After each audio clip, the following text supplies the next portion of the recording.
오늘은 지난 시간에 이어서 이제 9절부터 3장 9절부터 우리가 교독을 했습니다. 지난 시간에 8절까지 우리가 말씀을 사모했는데 8절에 내가 내려와서 하나님께서 내려오신 것이 아니라 모세를 통해서 하나님께서 이스라엘 백성들을 출애굽을 시키고 가나안 땅으로 인도하시는 것이죠. 그런데 이제 이와 같이 가나안 땅이 실제 가나안 땅도 가나안 땅이지만 사실은 이제 영적으로는 우리의 심령 속에 가나안 땅이 되는 것이고 또 실상으로는 주님이 재림하시면서 이루어지는 천년왕국이 가나안 땅의 정확한 실상이죠. 하나님 나라가 아니라 천년왕국이 정확한 가나안 땅의 실상인 겁니다.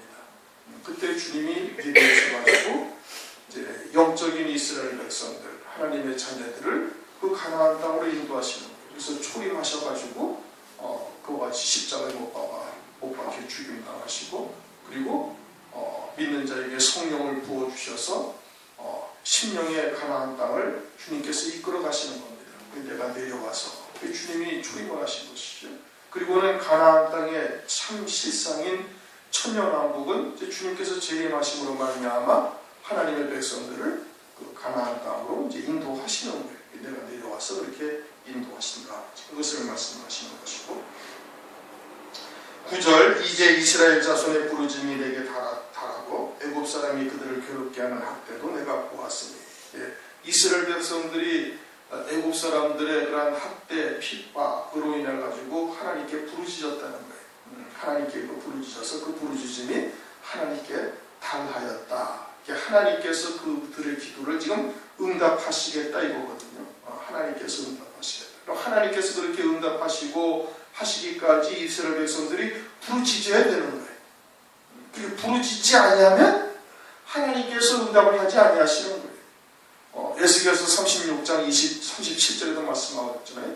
그러할지라도 이스라엘 백성들이 너희가 내게 구하여야 한다 이겁니다. 구하여야 되는 거예요. 구함이 온전히 되도록 하나님께서 애굽 백성들로 하여금 이스라엘 백성들을 계속 학대하게 하는 거예요. 그래서 하나님의 때가 이르면 하나님께서 이제 구원하시는 은혜를 베푸시거든요. 그럼 오늘날 우리들도 이제 때가 이르렀음을 우리가 알고 있죠. 그러면은 그냥 하나님의 때가 되었으니까 그냥 느긋하게 기다리면 하나님께서 알아서 하시겠지. 그렇지가 아니야. 그러지가 아니하고 우리가 하나님께 구해야 되는 거예요. 무엇보다도 먼저 우리가 그와 같은 어린 양의 생명책의 동령이 되어질 뿐 아니라 더하여서는 주의 길을 예비하는 정도로도 쓰임받기 위해서 합당한 그릇으로 세워질 것을 하나님께 많이 기도해야 되는 것이고 그리고서는 그와 같이 하나님 앞에 그 기도가 상달되기에 간절한 마음으로 하나님께 기도해야 되는데 그러지 아니하니까 하나님께서 여러 가지 고난과 연단과 어려움을 하나님께서 주시는 거예요. 그래야 더욱더 간절하게 하나님을 소망하고 또 주님의 나라를 바라보면서 기도할 것 아니겠습니까? 그러니 그와 같은 어려움이나 또는 애굽의 학대와 같은 것이 없다 할지라도 그러한 중심으로 주님의 나라를 간절하게 소망하고 그에 합당한 믿음이 될 것을 주 앞에 기도해야 되는 겁니다. 마땅히 기도해야 되는 거예요. 그렇게 기도할 때 하나님의 때가 이르니까 하나님께서 이렇게 응답을 하시는 것이죠. 그러면서 10절 이제 내가 너를 바로에게 보내어 너로 내 백성 이스라엘 자손을 애굽에서 인도해내게 하리라. 지금 모세에게 지금 그렇게 말씀하시는 겁니다. 그것은 모세가 아주 어려서부터 자기 어머니 요게벳으로부터 들었던 말씀인 거예요. 그 말씀이 이제야 성취가 되어지는 겁니다. 어떻게 하니까 광야에 와가지고서 가장 낮은 자리인 양치는 목동으로서 40년 동안 광야에서 연단받은 후에야 비로소 하나님의 말씀, 자기가 그렇게 소망했던 그 하나님의 말씀이 그때서야 이루어지는 거예요. 하나님의 때가 되니까. 그와 같이 이제 3장 1절에도 말씀했던 것처럼 가장 높은 자리에 있다가 가장 낮은 자리로 하나님께서 내리셔서 그래서 한 영혼이라도 아주 귀한 영혼으로 볼 수 있을 수밖에 보지 아니할 수 없도록 하나님께서 그 환경을 조성하신 것이죠. 그러니까 인도하는 자는 반드시 이와 같은 과정들을 하나님께서 겪게 하시는 겁니다. 그러자 11절 모세가 하나님께 고하되 내가 누구간데 바로에게 가면 이스라엘 자손을 애굽에서 인도하여 내리까 40세 때의 모세는 내가 이스라엘 백성들을 구원하리라고 아주 충만했던 거예요. 애국 왕궁의 왕자의 위치였죠. 왕의 계승서열 1위였죠. 세상에 거칠 것이 없었던 거예요. 그러니까 내가 이스라엘 백성들 내 민족을 내가 구원하리라 하는 열정으로 충만했던 겁니다.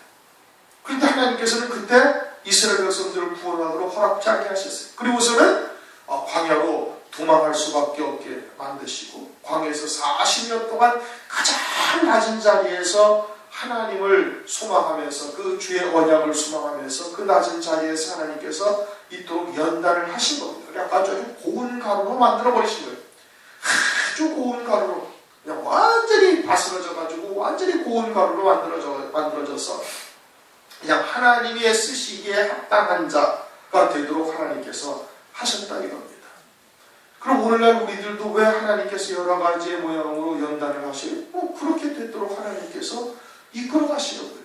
그러면 그런 하나님의 뜻을 알면 어떻게 하면 되는 거예요? 믿음으로 그 자리에 딱 서면 되는 거예요. 낮은 자리에 자리에 서가 아니라 완전히 부서진 자가 되어져서 고운 가루로 그냥 하나님께서 둥그런 그릇에 담으면 그 그릇에 들어가고 또 사각진 그릇에 담으면 거기 들어가고 납작한 접시에 담으면 또 거기도 들어가고 어디에든지 하나님께서 쓰실 수 있는 그와 같은 낮은 자리에 딱 들어가면 되는 겁니다. 그러면은 교회에서도 역시 마찬가지인 거예요. 그러면은 그와 같이 조일토록 주를 위하여 죽임을 당케 되어져 가지고 이제는 완전히 도사나 양처럼 되었다 하면은 그 모습이 어디서 나타나겠어요? 교회에서 나타나는 거예요. 밖에서 나타나는 거 아니에요. 교회에서 나타나요. 교회에서 가장 겸손한 자, 가장 낮은 자로서 스스로가 보여지는 거예요. 그런데 내가 이렇게 하면은 아직 그건 부셔진 자가, 깨뜨려진 자가, 내가 자꾸 나오면 안 돼. 이 모세가 어떻게 했어요? 40세 때 내가 이스라엘 백성들을 구하려. 이 애국 땅에서 거칠 것이 없었던 거예요. 왕궁에서도 가장 서열이 높았죠. 가장 호화로운 자리에 있었죠. 권세와 명예와 부귀영화 모든 것이 다 있었는데 내가 이스라엘 백성들을 한번 구원하라. 그런데 하나님께서는 여지없이 깨뜨려 버리시는 거예요. 그리고서는 광야 40년 동안 연단받는데 완전히 낮아져서 이 지면에서 모세보다 더 온유한 자가 없다. 가장 낮은 자리에 딱 하나님께서 처박아 넣으셔가지고는 완전히 하나님께서 고운 가루로 딱 만들어 놓으십니다. 그러니까 나 같은 천한 자가 어떻게 이스라엘 백성들을 갖다가 구원할 것이며 어떻게 바로 왕 앞에 내가 설 수가 있겠나이까. 아무것도 아니다. 와서 진짜 40년 동안 목동생활을 해보니까 내세울 게 뭐가 있겠어요? 아무것도 없지. 그와 같이 완전히 하나님 앞에 어린 양이요 나는 무익한 종이라고 고백할 수밖에 없는 그와 같은 심령이 되어야 그때서야 하나님께서 쓰시는 겁니다. 그러면 그것이 어디에서 나타나겠어요? 교회에서 나타나는 거예요. 교회 안에서 그와 같은 모습이 되어져야 되는 거예요. 내가 어쩌고 저쩌고 내가 어쩌고 저쩌고 하면 그건 아직도 깨어지지 않아요. 하나도 안 깨어지는 거예요. 왜 연단을 하셔요? 광야 40년을 왜 목동으로 하나님께서 굴리셨어요? 그렇게 만드시기 위해서. 그럼 하나님께서 앞으로 쓰실 사람은 어떻게 하시겠어요? 그렇게 하나님께서 만들어 가시는 거예요. 그러면 그런 하나님의 뜻을 깨달았으면 어떻게 돼? 그냥 깨뜨려지면 되는 거예요. 그게 지혜로운 사람이지. 말씀을 통해서 깨닫고 스스로 부셔지는 자가 그게 지혜로운 자인 것이죠. 그래서 내가 누구간데 바로에게 가며 이스라엘 자손의 애국에서 인도해 내니까 하나님이 가라사대 내가 정녕 너와 함께 있으리라. 하나님이 함께 하시겠다. 그럼 하나님이 함께 하신다는 게 뭘 말하는 거예요?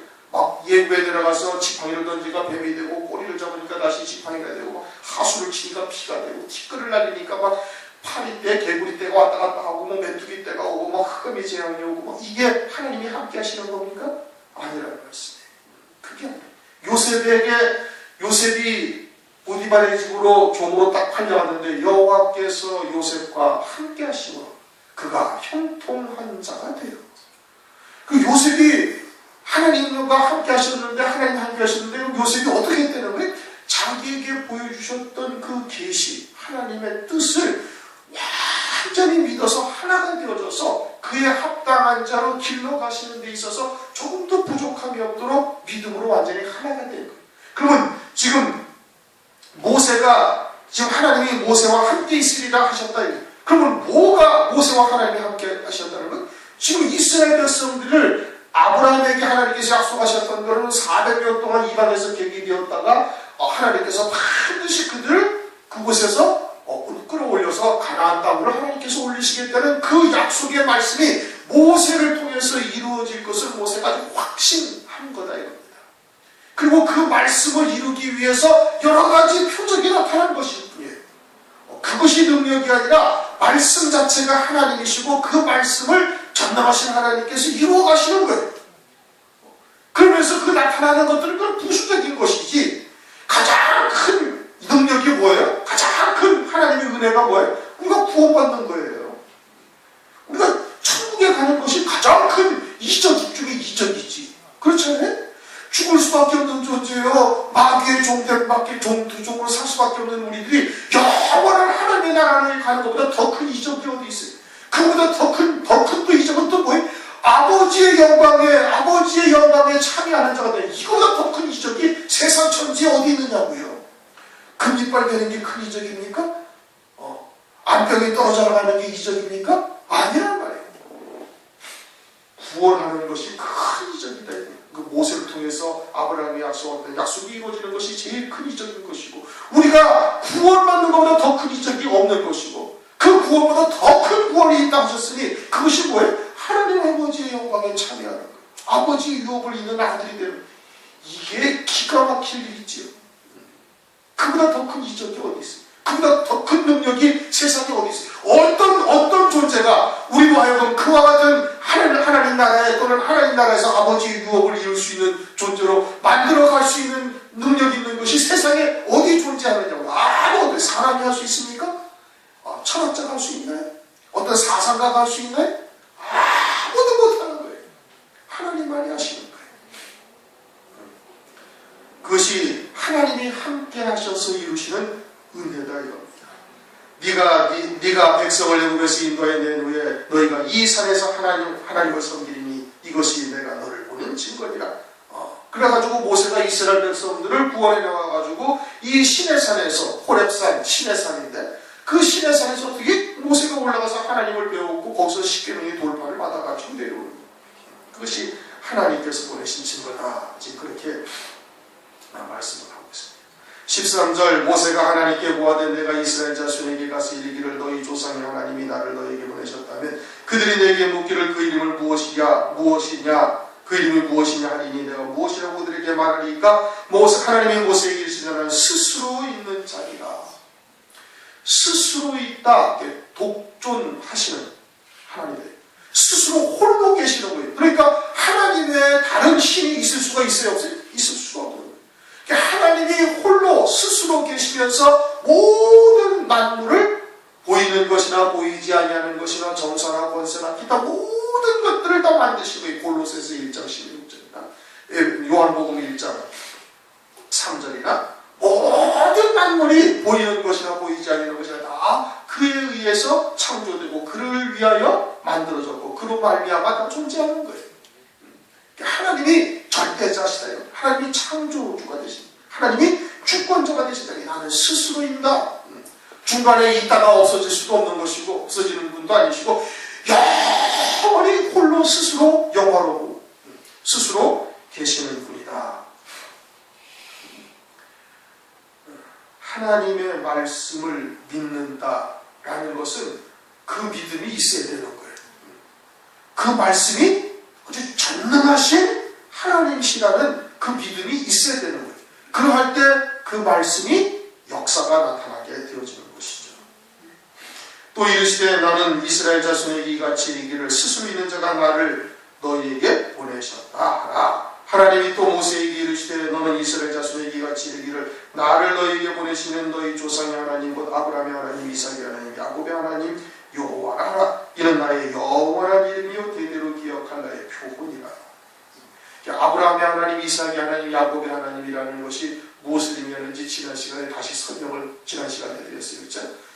누구의 하나님이라는 것은 그 생각에 하나님의 법, 그 마음에 하나님의 말씀이 기록되어져 내 법을 저희 생각에 두고 내 말씀, 저들의 마음에 그것을 기록하면은, 기록이 되어지면은, 그러면 나는 저들의 하나님이 되고 그들은 나의 백성이 되리라. 히브리서 8장 10절에 말씀. 아브라함에게 하셨던 약속, 그것이 아브라함의 마음에 딱 새겨진 것이고, 그것이 이삭에게로, 야곱에게로 그들은 넘어온 거예요. 그것을 갖다가 오직 하나님의 말씀을 믿는 믿음으로만 사는 거예요. 하나님을 경외하는 자가 된 것이고, 그리고서는 그 하나님의 말씀을 믿는 믿음으로 사는 아브라함에게 나타난 것을, 그것을 성경에서는 마태복음 22장에 뭐라고 했어요? 산자다 이겁니다. 산자. 산자라는 건 뭐예요? 히브리 사람이 먼저 되어야 되는 것이고, 그리고서는 생명이 되는 하나님의 말씀을 믿는 믿음으로만 사는 자가, 그게 온전히 산자인 거예요. 그게 산자, 이게 살아계신 하나님의 백성이 되는 거예요. 그게 생명으로 사는 자죠. 그러니까 나는 그들의 하나님이 되게 영원히 살아계신 하나님이 이 땅에서 영원한 생명으로 사는 자들의 하나님이 되시는 것이고, 그들은 나의 백성이 된다. 아브라함과 이삭과 야곱이 그렇게 사는 거예요. 그러면서 이제 히브리서를 한번 다시 한번 보십시다. 히브리서에서 그것을 뭐라고 말씀하시고 있는가 하면, 히브리서 11장.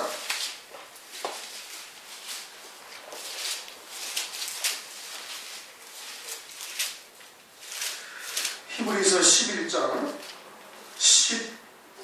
히브리서 11장 8절부터 10절을 보시겠습니다. 히브리서 11장 8절에서 10절.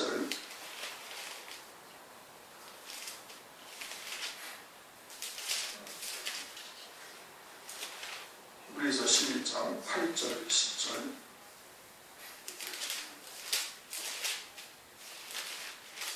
다 같이 한번 읽습니다.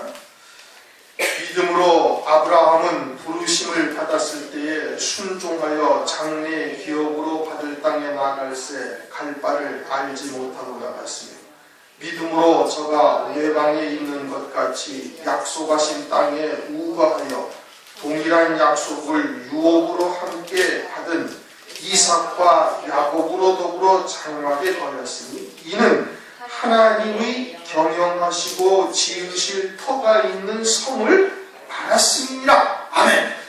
아브라함에게도 하나님께서 여러 가지 약속을 하셔서, 여러분들이 내게서 나리라, 가나안 땅을 영원한 기업으로 주리라, 생육하고 번성할 것이며 하늘의 물결과 같이 바닷가의 모래와 같이 아주 번성하리라. 그리고서는 그 약속을 또 이삭에게 주시고, 그 약속을 또 야곱에게도 주셨어요.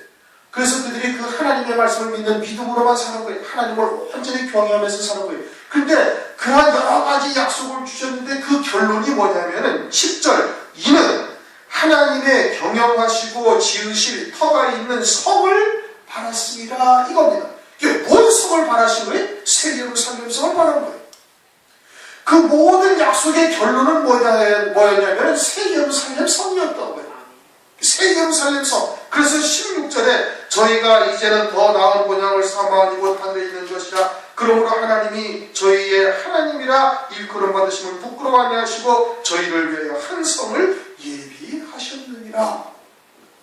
그러니까 아브라함의 하나님, 이삭의 하나님, 야곱의 하나님이라고 말씀하셨는데, 그러면 그들의 하나님이 되심을 기뻐하시고 부끄러워하게 하셨다. 왜 그런 거예요? 그들은 한 성을 늘 사모하면서 그 성을 소망했던 거예요. 믿음으로 받은 것이죠. 그럼 그것이 어떤 성이라고요? 새 예루살렘 성인 거예요. 그런데 이 말세를 사는 우리들에게 그런 그 약속이 아브라함과 이삭과 야곱을 통해서 계속 이어져 온 거예요. 계속 이어져 오면서 오늘날 그리스도 안에서 아브라함의 후손된 우리들에게까지 그대로 그 약속이 이어져 오고 있는 것이고, 그래서 오늘날 우리들도 그 한 성을 우리도 지금 소망을 하며 믿음으로 지금 그것을 받아가지고 그 표대를 향해서 달려가고 있는 거예요. 그럼 하나님이 누구의 하나님이 되신다고요? 그들의 하나님이 되는 거예요. 그들의 하나님. 다른 사람들의 하나님이 아니라 많은 유대인들이 있었던 거예요. 아브라함의 자식이 이삭이 하나였나요? 아니란 말씀이에요. 이스마엘도 있었고 그들의 여섯들도 있었고, 그것이 교회의 모습인 거예요.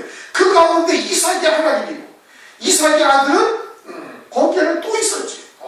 에서와 야곱이 있었는데, 이 에서의 하나님은 아니라 야곱의 하나님이다. 그와 같이 마치 그 한 성을 소망하는 자들의 하나님이 되시는 것을 말하는 것이고, 그럼 오늘날 누구의 하나님이 되시겠어요? 그 새 예루살렘 성을 믿음으로 받고 소망하는 자들의 하나님이 되시는 거예요. 그래서 나의 영원한 이름이다 이거예요. 영원한 이름이라는 것은 앞으로도 그와 같은 믿음으로 날 자들의 하나님이 되신다라는 것을 말씀하고 있는 거예요. 영원한 나의 대대로 기억할 나의 표고다, 나의 이름이다. 16절 너는 가서 이스라엘 장로들을 모으고, 16절 17절 그래서 이제 다시 내려가라. 그러면서 이제 젖과 꿀이 흐르는 가나안 땅, 또 그리고 이제 가나안 족속, 헷 족속, 아모리 족속, 브리스 족속, 히위 족속, 여호수 족속 땅이라고 말하라. 그 땅이 지금 가나안의 6족속이에요. 그렇죠? 6족속을 지금 말씀하고 있어요. 근데 신명기 7장 1절에 가면 가나안 족속이 7족속이에요. 그리고 또 아브라함에게 처음에 창세기 15장에 얘기할 때는 가나안 족속이 몇 족속이었냐면 10족속이었던 거예요. 그러니까 아브라함에게 하나님께서 약속하실 때는 가나안 땅에 가나안 족속이 10족속이 살고 있다가, 모세에게 지금 이때 말씀하실 때는 그로부터 약 450년 아니면 한 500년 뒤쯤인 500년 뒤쯤일인데, 이때는 어떻게 됐어요? 이때 500년이 훨씬 뒤죠. 그때는 가나안 족속이 6족속밖에 안 남은 거예요. 나머지 4족속은 멸망당한 거예요. 아주 그냥 한 개의 족속이라고 얘기할 수 없을 정도로 그 민족이 소멸되어져 갔던 것이죠.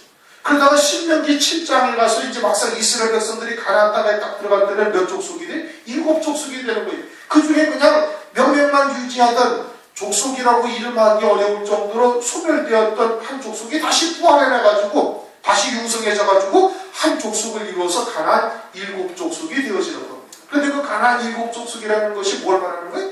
영적으로는 우리의 심령, 옛사람을 의미하는 것인데, 그 속에는 뭐가 있다는 거예요? 가나안 7족속이 살고 있는 거예요. 그래서 막달라 마리아가 7 귀신 들렸다가 온전하게 하나님 주님으로부터 구원받은 자, 치료받은 자가 되어지는데, 그렇게 온전히 가나안 7족속이 쫓겨나간 심령이 부활하신 주님을 가장 먼저 만나는 겁니다. 다시 말하면 하나님의 나라가 온전히 이루어지게 되어질 것을 말씀을 하고 있는 것이에요. 그러면서 18절 그들이 내 말을 들으리니 너는 그들의 장로들과 함께 애굽왕에게 이르기를 히브리 사람의 하나님 여호와께서 우리에게 임하셨으니. 어떤 누구의 하나님이라고요? 히브리 사람의 하나님이에요. 히브리 사람이라는 것은 강을 건넜다 이거예요. 다시 말하면 산자의 하나님이시다 이겁니다. 산자의 하나님. 우리가 우리 하나님 여호와께 희생을 드리려 하오니 사흘길쯤 광야로 가기를 허락하소서 하라. 뭐 한 일주일쯤 간다든지, 뭐 한 이틀쯤 하면, 아니면 한 닷새쯤, 이 말씀 말하는 것도 아니고 딱 사흘길쯤 간다 이겁니다. 이 언약이 누구로부터 받으신 시작된 언약이 아브라함으로부터 시작된 언약이에요. 아브라함이 모리아산에 갈 때 며칠 길을 가요? 이틀 길을 가고 사흘째 눈앞에 딱 보니까 그 하나님이 지시하신 산이 딱 보이는 거예요. 그래서 거기서 이삭을 번제로 드려요. 그래서 아브라함의 때로부터 예수님의 초림의 때까지가 사흘이에요. 사흘째 되는 날 주님이 초림을 하신 거예요. 하루가 1000년 같고 1000년이 하루 같은 이 한 가지를 잊지 말라 해서 아브라함이 예수님이 오시기 한 2000여 년 전쯤 살인 겁니다. 2000 몇백 년이라고 그러는데 어쨌든 2000여 년 전쯤 살아요. 2000년, 1900몇 년인가 뭐 그 정도쯤 돼요. 2000여 년 전쯤 살아요. 그래가지고 그로부터 사흘째 되는 날 주님이 초림을 하셔요. 그것을 아브라함이 이틀길을 가서 사흘째 되는 날 모리아산에서 번제를 드리는 거예요. 이삭을. 그리고서 다시 자기 집으로 돌아오는데 며칠이 걸려요? 또 사흘이 걸리는 거예요. 사흘째 되는 날 자기 집으로 돌아와요. 그럼 주님의 초림으로부터 다시 우리가 영원한 집으로 가는 동안이 며칠 길이 또 사흘길이 되는 거예요. 그러니까 우리가 사흘쯤 가서 희생을 드리고자 한다라고 지금 이야기를 하고 있는 겁니다. 19절 내가 너희 강한 손을 치기 전에는 애굽왕이 너희 가기를 허락지 아니하다가 내가 내 손을 들어 애굽 중에 여러 가지 이적을 그 나라에 치유해야 이적으로 그 나라에 치유해야 그가 너희를 보내리라. 하나님께서 한 번에 이스라엘 백성들을 나오게 하실 수가 없어요? 있어요? 충분히 가능한 거예요. 그런데 왜 여러 가지 재앙, 10가지 재앙을 애굽에다가 하나님께서 내리신 다음에 나오게 하시는가? 만약에 단번에 딱 그냥 단칼에 이스라엘 백성들을 딱 구원했으면 이스라엘 백성들이 그렇게 나오기는 나오는데 어떻게 생각할 것 같아?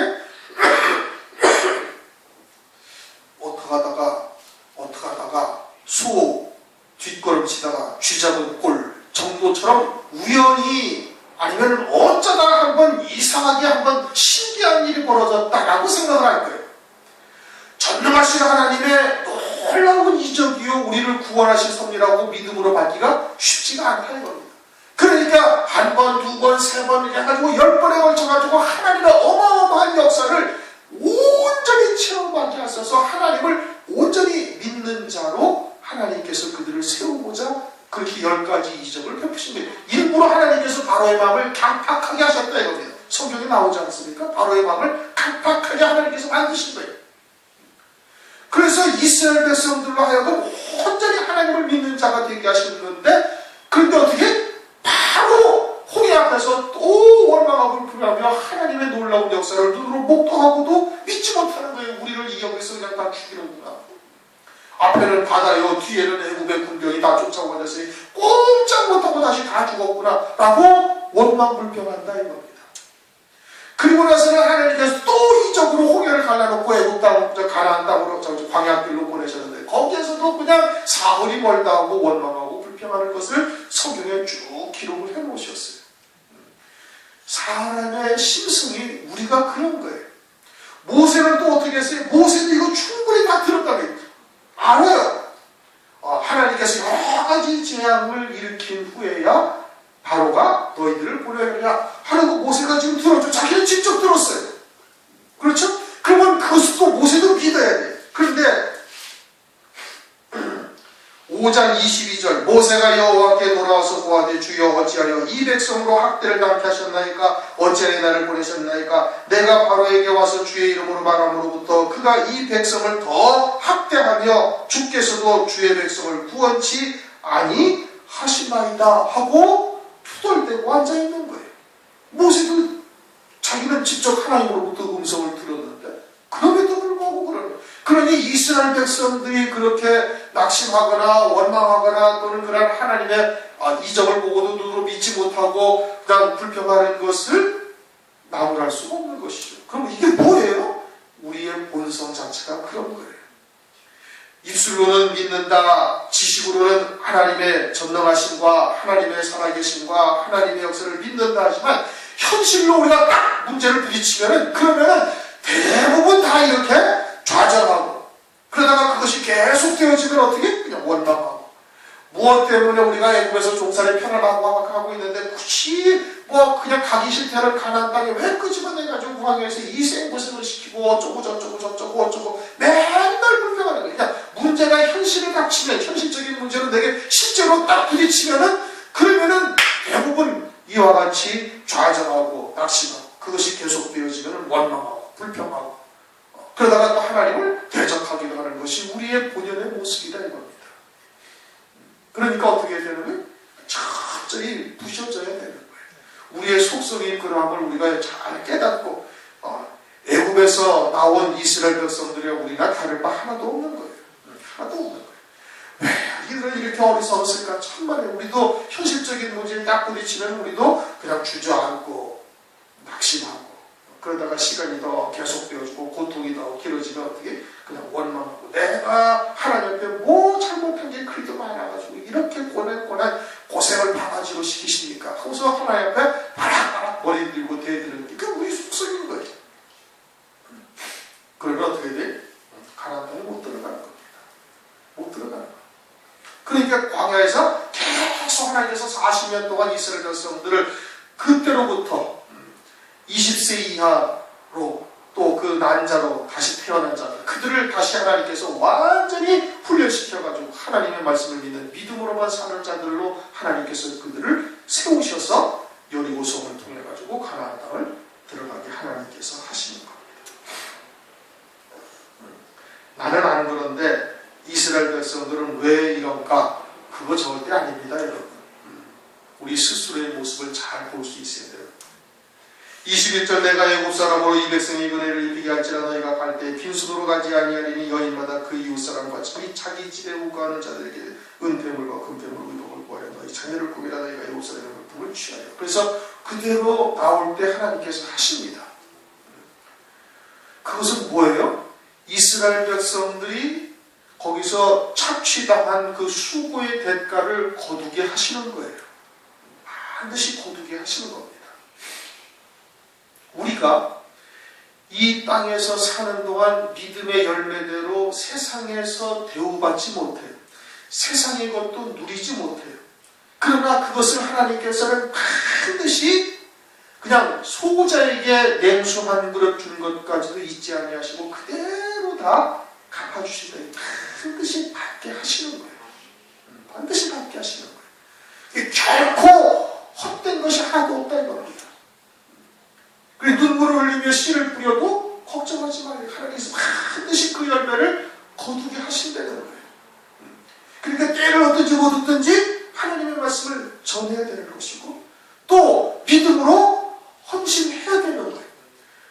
세상에서는 어떤 30배, 60배, 100배로 돌아오는 거 없다 할지라도 오히려 그것을 통해서 더 고난당하고 때로는 더 핍박당하고 또는 조롱당한다 할지 몰라도 때문에 그렇게 교회에 충성하냐 그래도 맨날 고생만 봐가지고 하고 아니 저쪽 교회는 가서 막 기도하니까 응답받고 뭐가 어쩌고 저쩌고 로또 복권이 당첨이 되고 어쩌고 저쩌고 막 한다 할지라도 그런 것에 흔들려서는 안 된다 이겁니다.